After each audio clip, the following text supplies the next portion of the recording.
Hello friends, இன்றைக்கி வந்து நம்ம ஜவ்வரிசியை யூஸ் பண்ணி ரசமலாய் எப்படி செய்யுதுன்னு பார்க்கலாம். அதுக்கு நான் ஜவ்வரிசி வந்து இந்த மாவு ஜவ்வரிசியை ஒரு மணி நேரம் போல் ஊற வச்சுருக்கேன். வாஷ் பண்ணிவிட்டு நல்லா ஊற வச்சுருக்கேன். பாருங்கள் இது எந்த அளவுக்கு ஊறி இருக்குன்னு. கையால் மசிச்சாலே இப்படி மாவாக வர அளவுக்கு நம்ம வந்து ஊற வச்சு எடுத்துக்கணும். இதுக்கு வந்து நான் 1 லிட்டர் பாலை ஒரு பாத்திரத்தை சேர்த்து நல்லா கொதிக்க வச்சுருக்கேன். பாதி அளவுக்கு பால் வந்து சுண்டி வந்திருக்கு. இல்லை கொஞ்சமாக வந்து நான் சாஃப்ரானும் 1 சிட்டிகை வந்து மஞ்சத்தூளும் சேர்த்துருக்கேன். இது நல்லா வந்து கொதித்து வரும்போது சைடில் இருக்க ஆடையெல்லாம் எடுத்து விட்டு நல்லா சுண்டை காய்ச்சிக்கோங்க. இது கொதிச்சிட்ருக்குது. இந்த நேரத்தில் நம்ம வந்து இந்த மாவை ரெடி பண்ணிக்கலாம். இப்போ ஊறின ஜவ்வரிசி கூட நம்ம வந்து என்ன பண்ண போகிறோம், பால் பவுடர் சேர்க்க போகிறோம். 1/2 கப் அளவுக்கு நான் பால் பவுடர் எடுத்திருக்கேன். இதை வந்து இது கூட சேர்த்துட்டு நல்லா கையை வச்சு பிசைஞ்சு விட்டுக்கோங்க. உங்களுக்கு வந்து ட்ரையாக இருந்துச்சு அப்படின்னா கொஞ்சமாக பால் சேர்த்து பிசைஞ்சுக்கோங்க. இப்படி கையை வச்சு நல்லா பிசைஞ்சிங்கனாலே நல்லா வந்து ஒன்று சேர்ந்து வரும். இன்கேஸ் உங்களுக்கு ட்ரையாக இருந்துச்சு அப்படின்னா கொஞ்சமாக காய்ச்சி ஆற வச்ச பாலை லைட்டாக அப்படி தெளிச்சிட்டு பிசைஞ்சுக்கோங்க. நிறைய சேர்த்துடாதீங்க, அப்புறம் உருண்டை வந்து உருட்டுறதுக்கு நம்மளுக்கு வராது. இந்த மாதிரி நல்லா பிசைஞ்சு ஒரு டோ மாதிரி ரெடி பண்ணிக்கோங்க. இப்போ நல்லா பிசைஞ்ச மாவுலேருந்து இந்த மாதிரி சின்ன சின்ன உருண்டைகளாக உருட்டிக்கலாம். உங்களுக்கு எந்த சைஸில் வேணுமோ நீங்கள் அந்த சைஸில் உருண்டை பிடிச்சிக்கோங்க. இந்த மாதிரி ரெடி பண்ணி வச்சுக்கோங்க.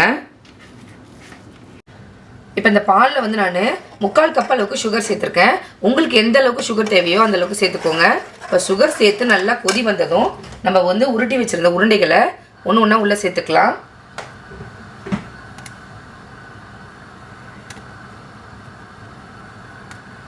சேர்த்துட்டு மிக்ஸ் பண்ணாதீங்க. ஒரு 5 மினிட்ஸ் வந்து வேகட்டும். உருண்டையை சேர்த்து 5 மினிட்ஸ் ஆயிடுச்சு. இப்போ அது நல்லா வெந்துருச்சு.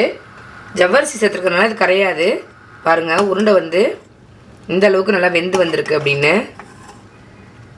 இந்த மாதிரி வெந்து நல்லா மேலே எலும்பி வரும். இது எந்த அளவுக்கு வந்து கொதி வருதோ பால் வந்து திக்காகி வர வர டேஸ்ட்டாக இருக்கும். அதுக்காக தான் வந்து இந்த மாதிரி கொதிக்க விடுறோம். பாருங்கள், சூப்பராக ரெடியாக இருக்குது. இது இன்னும் ஒரு 2 to 3 மினிட்ஸ் கொதிச்சதுன்னா நம்ம ரெடி ஆகிடும். இப்போ நல்லா வந்து வெந்துருச்சு. பாலும் நல்லா திக்காகி வந்துட்டு இந்த ஸ்டேஜில் நான் வந்து ஒரு 10 முந்திரி 10 பாதாமை வந்து இது மாதிரி கிரேட் பண்ணி வச்சுருக்கேன். இதை வந்து இது மேலே நீங்கள் தூவிக்கோங்க. உங்களுக்கு என்ன நட்ஸ் தேவையோ நீங்கள் பாதாம், பிஸ்தா, வால்நட் அப்படின்னு எது வேணாலும் நீங்கள் சேர்த்துக்கலாம். நான் இன்றைக்கி முந்திரியும் பாதாம் மட்டும் சேர்த்துருக்கேன். கொஞ்சமாக வந்து மேலே கார்னிஷ்காக வச்சுருக்கேன்.